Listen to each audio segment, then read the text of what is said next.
नमस्कार, दृष्टि India YouTube channel पर आपका स्वागत है। इस वीडियो में हम देखेंगे कि अगर किसी टॉप लोड वॉशिंग मशीन का बेल्ट लूज हो जाए या फिर उतर जाए या फिर उसे बदलना ही हो तो कैसे आप इसे बड़ी ही आसानी से खुद ही कर सकते हैं।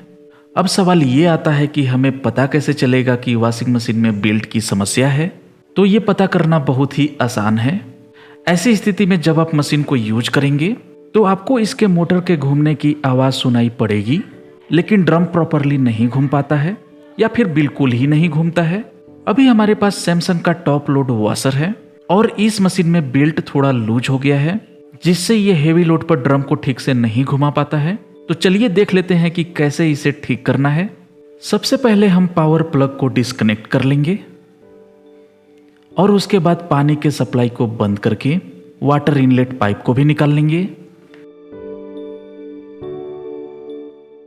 और अब हमें वाटर ड्रेनेज पाइप को भी निकाल लेना है। इस तरह से हमने वॉशिंग मशीन के सारे कनेक्शंस हटा लिए हैं। अब हम नीचे गद्दा या कुछ और कुशन लगाकर मशीन को इस तरह से सुला लेंगे। सुलाते समय मशीन का ढक्कन अचानक खुल सकता है, तो इस बात का ध्यान रखें। और अब हम मशीन के नीचे लगे इस रैट प्रोटेक्टर को निकालने के बाद ड्राई बेल्ट को आसानी से एक्सेस कर सकते हैं। ये रहा वॉशिंग मशीन का मोटर और ये है ड्रम वाला पुली, और इस तरह से मोटर ड्राई बेल्ट के थ्रू ड्रम को घुमाता है। ये ड्राई बेल्ट थोड़ा लूज है। अगर ये बहुत ज्यादा लूज होता तो ड्रम को बिल्कुल भी नहीं घुमा पाता। और जैसा कि आप यहां देख सकते हैं, मैंने ड्रम पुली को पकड़ रखा है, फिर भी मोटर की पुली बेल्ट लूज होने के कारण स्लिप करते हुए घूम पा रही है। सबसे पहले हम मोटर के दोनों साइड लगे इन नट्स को लूज करेंगे। उसके बाद मोटर को थोड़ा ऊपर की तरफ खिसकाएंगे, जिससे कि बेल्ट टाइट हो जाए, और फिर नट को टाइट कर लेंगे। नट को लूज करने के लिए हम यहाँ पर रैचेट का यूज कर रहे हैं। आप चाहें तो ओपन स्पैनर का भी यूज कर सकते हैं। हमने नट को लूज कर लिया है और आप देख सकते हैं कि बेल्ट और ज़्यादा लूज हो गया है, क्योंकि मोटर नीचे की तरफ आ गया है।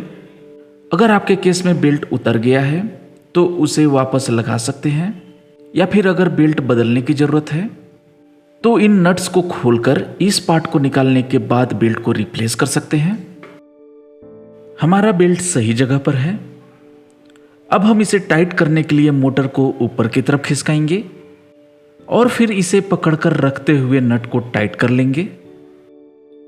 हमारा बेल्ट कुछ ज़्यादा ही टाइट हो गया है। हमें इसे बहुत ज़्यादा टाइट नहीं करना है। ऐसा करने से मोटर ड्रम को फ्रीली रोटेट नहीं कर पाएगा और इससे मोटर पर लोड बढ़ेगा। तो चलिए हम इसे थोड़ा लूज कर लेते हैं।